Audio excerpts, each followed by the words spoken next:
നമ്മളെല്ലാവരും വെറൈറ്റി ആഗ്രഹിക്കുന്നവരാണല്ലേ. എന്നാൽ variety taste നമുക്കൊരു മുട്ടക്കറി ഉണ്ടാക്കിയെടുത്താലോ? ഇത് അഫ്ഗാനി മുട്ടക്കറിയാണേ. ടേസ്റ്റിൻ്റെ കാര്യത്തിൽ സൂപ്പറാണ് കേട്ടോ. ചപ്പാത്തി, പൊറോട്ട, കുബൂസ് ഇവയുടെ കൂടെ ബെസ്റ്റ് കോമ്പിനേഷനാണ്. ഉണ്ടാക്കിയെടുക്കാനും വളരെ എളുപ്പമാണ്. നമുക്കിതെങ്ങനെ ഉണ്ടാക്കുന്നതെന്ന് നോക്കിയാലോ? ഇവിടെ ഞാൻ ഒരു പാത്രത്തിലോട്ട് 2 ടേബിൾ സ്പൂൺ എണ്ണ ഒഴിച്ച് കൊടുക്കുന്നുണ്ട്.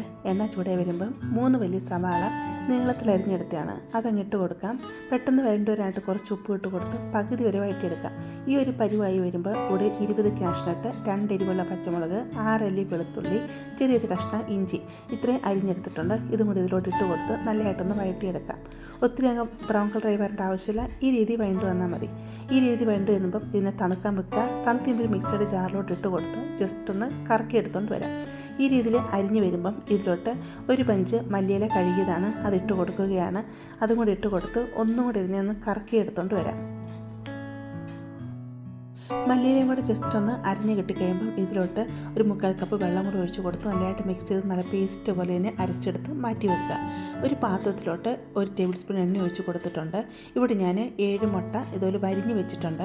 ഇതിലോട്ടൊരു 1/2 ടീസ്പൂൺ മുളക് പൊടിയും അതുപോലെ 1/4 ടീസ്പൂൺ മഞ്ഞൾപ്പൊടി ഇട്ട് ഒന്ന് ഫ്രൈ ചെയ്തെടുക്കുക. നമ്മൾ വരിഞ്ഞ് വെച്ചിരിക്കുന്ന മുട്ട ഇതിലോട്ട് ഇട്ട് കൊടുത്ത് നല്ലതായിട്ടൊന്ന് ഫ്രൈ ചെയ്തെടുക്കുക. ഇളക്കിയെടുക്കേണ്ട ആവശ്യമില്ല, ഇങ്ങനെ ചുറ്റിച്ച് കൊടുത്താൽ മതി കേട്ടോ. ഫ്രൈ വരുമ്പോഴത്തേക്ക് മുട്ട ഇത് നമുക്ക് മാറ്റി വെക്കാം. ഇതിലോട്ട് 2 ടേബിൾ സ്പൂൺ എണ്ണയും കൂടെ ഒഴിച്ച് കൊടുത്തിട്ടുണ്ട്. ഇതിലോട്ട് 2 ഗ്രാമ്പും ചെറിയ പട്ടയും അതുപോലെ 3 ഏലക്ക തൊലി പൊളിച്ച് അതും കൂടി ഇട്ട് കൊടുത്ത് ഒന്ന് ഫ്രൈ ചെയ്തെടുക്കുക. ഇതിലോട്ട് ഞാൻ അരച്ച് വെച്ചിരിക്കുന്ന അരപ്പുണ്ടല്ലോ അതങ്ങ് ഒഴിച്ച് കൊടുക്കുക. ഒഴിച്ച് കൊടുത്തിട്ട് നല്ല രീതിയിൽ തിളപ്പിച്ചെടുക്കുക. ഇതിലോട്ട് മിക്സി കഴുകി 1 കപ്പ് വെള്ളം കൂടെ ഒഴിച്ച് കൊടുക്കുന്നുണ്ട്. വെള്ളം കൂടെ ഒഴിച്ച് കൊടുത്ത് ഒരു 2 മിനിറ്റ് ഇതിനെ തിളപ്പിച്ചെടുക്കുക. എണ്ണയൊക്കെ മുകളിൽ ഇങ്ങനെ തെളിഞ്ഞ് വരുമേ. ഇത് തിളയ്ക്കാൻ തുടങ്ങുമ്പോഴത്തേക്ക് ഇത് പൊട്ടിത്തെറിക്കാൻ തുടങ്ങി. ഒരു ഗ്യാപ്പിട്ട് വേണം ഇളക്കി കൊടുക്കാനായിട്ട്. ഇതിലോട്ട് 1/4 ടീസ്പൂൺ മഞ്ഞൾപ്പൊടിയും 1/2 ടീസ്പൂൺ കുരുമുളക് പൊടിയും 1/2 ടീസ്പൂൺ ഗരം മസാല ഇട്ട് അതിൻ്റെ പച്ച സ്മെല്ല് മാറുന്ന വരെ നല്ല രീതിയിൽ ഇളക്കിയെടുക്കുക. ഇനി ഇതിലോട്ട് ഞാൻ ഇട്ട് കൊടുക്കുന്നത് 3.5 ടേബിൾ സ്പൂൺ തൈരാണ്. അധികം പുളിയില്ലാത്ത കട്ട തൈരാണ്. സ്പൂൺ കൊണ്ടൊന്ന് ഇളക്കിയിട്ട് അതുകൂടി ഇട്ട് കൊടുത്ത് നല്ലതായിട്ട് ഇളക്കി കൊടുക്കുക. തൈര് ഇട്ട് കൊടുക്കുമ്പോൾ നല്ലതായിട്ട് ഇളക്കി കൊടുക്കണം, അല്ലെങ്കിൽ പെട്ടെന്ന് പിരിഞ്ഞു പോകും. തീ കുറച്ച് വെച്ചേക്കാണ്.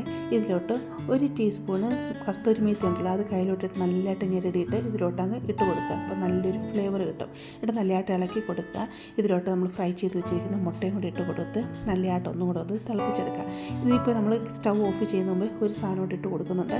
ഇത് ഫ്രഷ് ക്രീമാണ് ഇട്ട് കൊടുക്കുന്നത്. 100 ഗ്രാമാണ് ഇട്ട് കൊടുക്കുന്നത് കേട്ടോ. ഫ്രഷ് ക്രീമും കൂടി ഇട്ട് കൊടുത്ത് ഗ്യാസ് ഓഫ് ചെയ്ത് ഇളക്കിയെടുക്കാവുന്നതാണ്. നല്ല സൂപ്പർ ടേസ്റ്റാണ് കേട്ടോ. എരിവ് കുറവുണ്ടെന്നെങ്കിൽ കുറച്ച് കുരുമുളക് പൊടി ഇട്ട് കൊടുക്കാം. അതിൽ ഉപ്പ് നോക്കുക. ഉപ്പ് കുറവുണ്ടെങ്കിൽ ആവശ്യത്തിന് ഉപ്പ് ഇട്ട് കൊടുക്കാം കേട്ടോ. അടിപൊളി ടേസ്റ്റുള്ള ഒരു അഫ്ഗാനി മുട്ടക്കറിയാണിത്. നിങ്ങൾ ട്രൈ ചെയ്ത് നോക്കുക.